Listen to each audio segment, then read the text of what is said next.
Ma'am, ba't kayo umiyak habang sasalita po si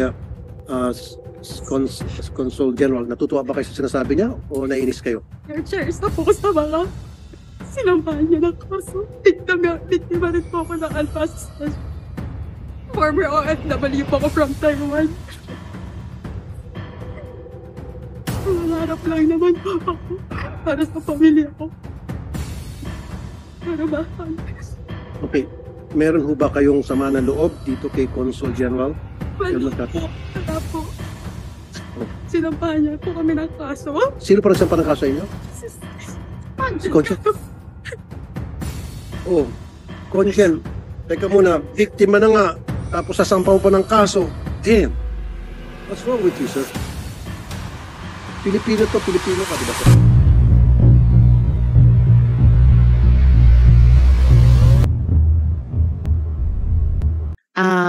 Nung nahihinog na itong mga reklamo ng ating mga kababayan, how, for example, was it determined na fake yung mga nula osta na ibinigay sa kanila? Yes, ma'am. At pati sa mga kamag-anak pa nung may-ari ng Alpha Assistenza. When the two whistleblowers asked me to see them, ma'am, they presented to us several documents.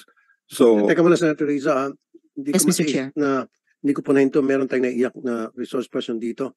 Habang nagsasalita si Consul General Cato, umiyak siya.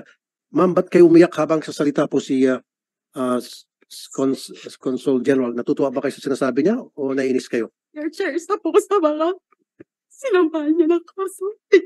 Biktima rin po ako ng alpha. Former OFW po ako from Taiwan. Nangarap lang naman po ako para sa pamilya ko. Para mahal. Okay. Meron ho ba kayong sama ng loob dito kay Consul General? Wala po. Oh. Sinampahan niya po kami ng kaso. Sino pa nagsampa ng kaso sa inyo? Si Consul? Oh, Consul, teka muna, biktima na nga, tapos sasampaw pa ng kaso. Damn! What's wrong with you, sir? Pilipino to, Pilipino ka, di ba, sir? sir, there were false accusations made against me, and they were the ones being quoted. But I've talked to them, and I was told that the statements that were published in the newspapers were not theirs. Okay. So they were being quoted as saying that I did not act on the complaints they brought to my attention. Sabi ka nun. Oh, yun po, sir. Pero, But that's in the newspaper. ano pong pinahan niyo yung kaso laban sa kanya? Ano pong pinahan sa inyo? They were included in the cyber libel suit I filed against the Daily Tribune last week, sir. But were they the ones who cyber libeled you? No, sir, they were the ones who were quoted as saying that I did not act on their complaints, which was impossible because they were here in the Philippines. So yung gusto lang naman po namin malaman sa kanila is just for them to share with us the truth, and we could amend the complaint naman po. September pa po kami. Humingi ng tulong sa Daily Tribune. Ganon din po yung Daily Tribune. Hiningan po siya ng side. Okay. With the indulgence of Senator Risa, since nandito yung Daily Tribune para tuloy-tuloy tayo, hindi na mapatid doon sa hearing ito. Meron ba representative dito yung Daily Tribune? Okay.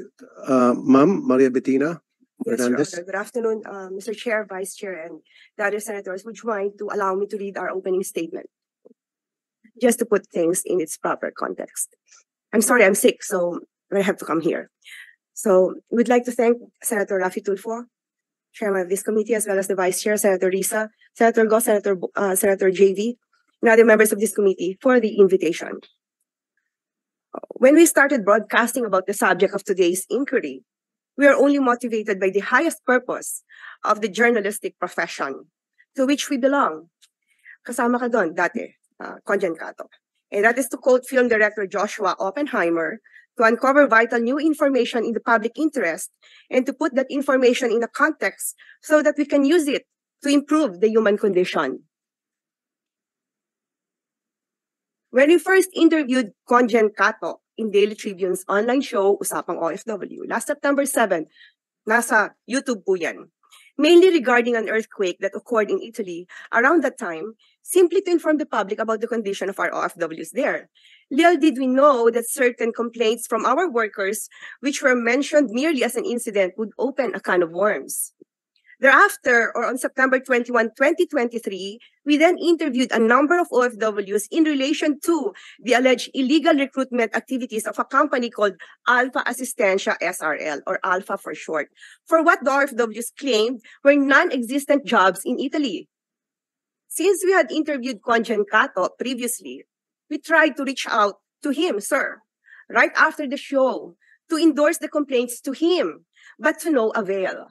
Concept and Tribune President Willie Fernandez noticed our predicament and offered to contact Mr. Cato. But it was only after a mutual friend who acted as intermediary that the Consul General responded. Ginos niya po kami. In the meantime, since the number of complainants ballooned after the broadcast, the Daily Tribune coordinated with the Department of Justice and Secretary Jesus Crispin Remulla immediately scheduled a meeting with the complainants. The following week po yun, sir. The Daily Tribune also got in touch with the Department of Migrant Workers. Andito po siya, COIC Hans Kakdak. Kasi ho, to extend help to the supposed victims. These efforts were made not for anything else, Congen Cato, but due to a sense of public service that is but natural to any media organization. As after all, we exist primarily to serve the needs of the public and as some sort of court of last resort when other remedies have failed. Of all people, Your Honorable Chairman, you know this, as your television and radio show has helped thousands of people attain redress for various grievances. Being a news organization, we have always adhered to the principle of fair reporting. With all humility, this is the reason why the Daily Tribune was chosen, konting yabang, as newspaper of the year for the years 2017, 2021, and 2023 by the Rotary Club of Manila, the oldest Rotary Club of Asia. We have never been parsimonious with the opportunity to air both sides of the story. Unlike the sinabi mo dun sa libel case mo, Congen Cato.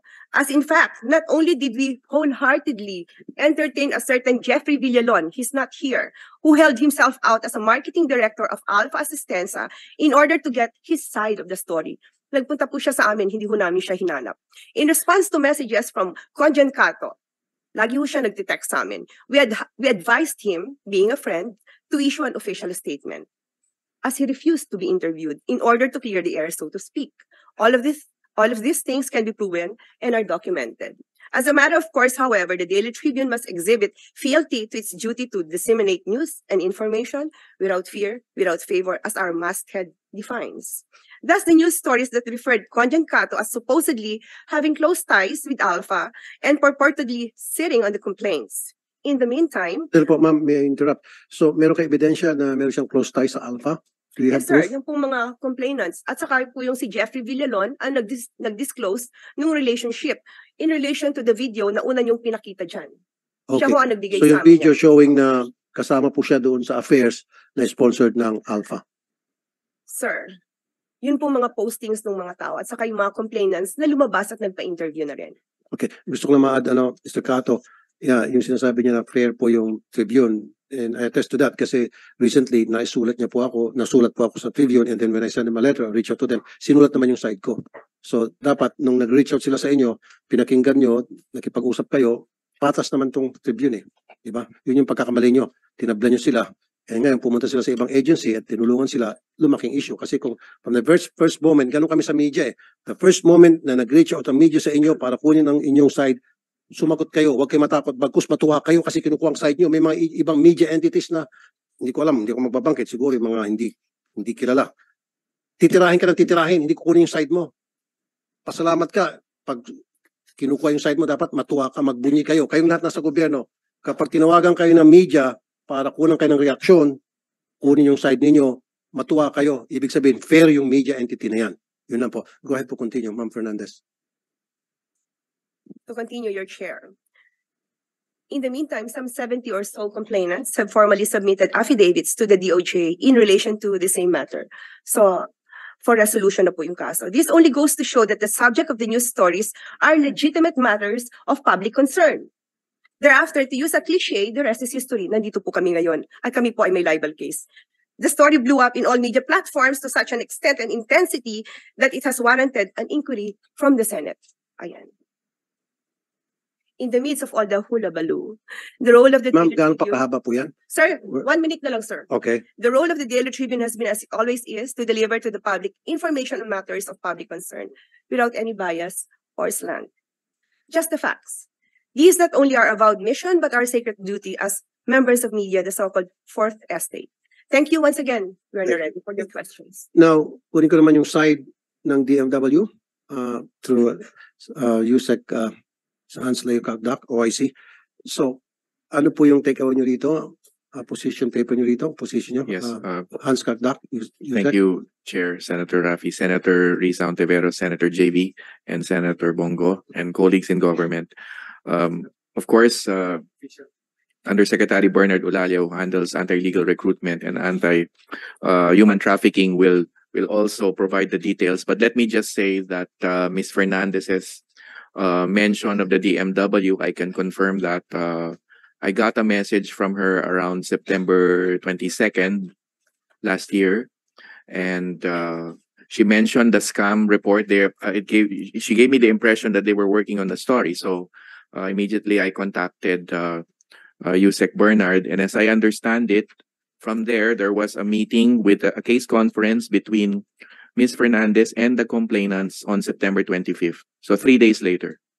And it did not take long. We endorsed on September 26th, endorsed 19 complainants to the ATRAD in NBI. And in the first week of October, we sent a legal team, a fact-finding investigation headed by Assistant Secretary Francis de Guzman, a team of lawyers, Mr. Chair, to look into this matter. And upon conferring with CONG Cato, we took on the case of another patronato. It's called Golden Power.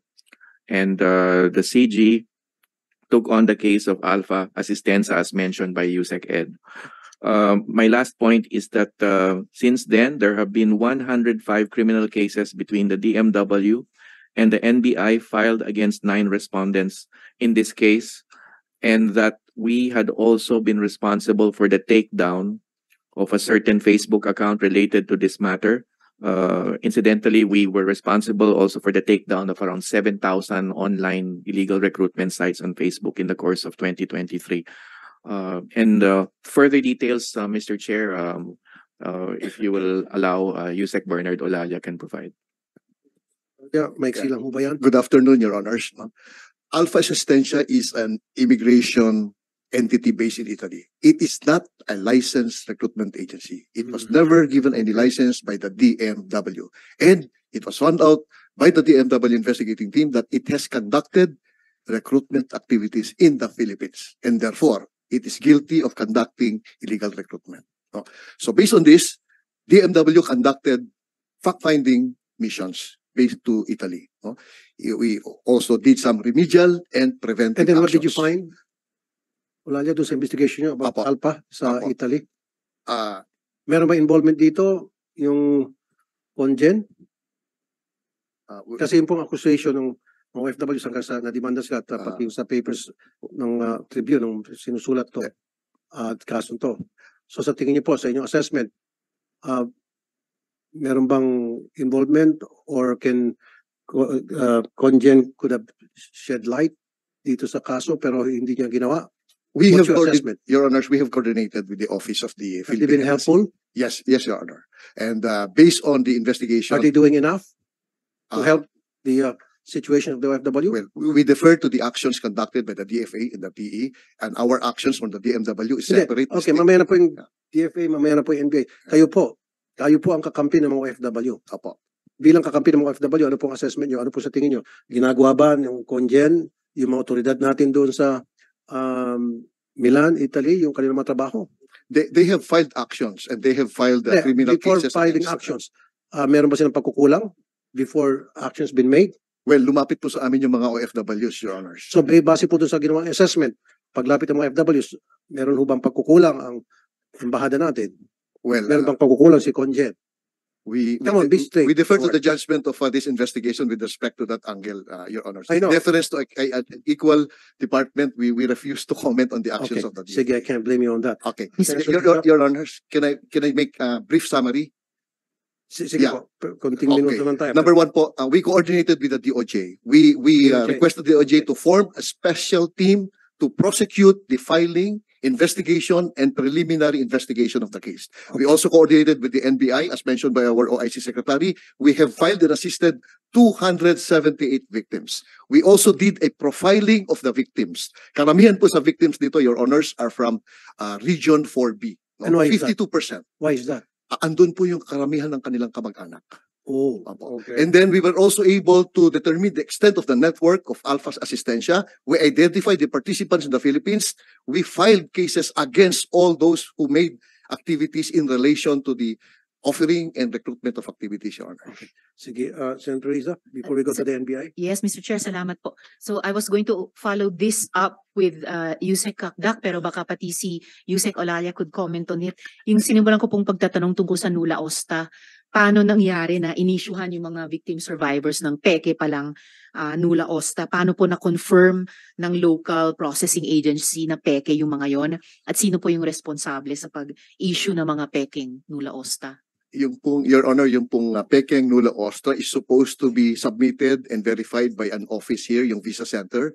And hindi po nangyari yun kasi nga po, tulad po ng sabi nyo, peke po yung Nula Ostra. So, the Visa Travel Agency here refused to process those documents dahil po peke. Galing po yun mismo sa Alpha Asistencia. At ibinigay po yun doon sa kanilang mga ni-recruit na Pilipino dito po sa ating bansa.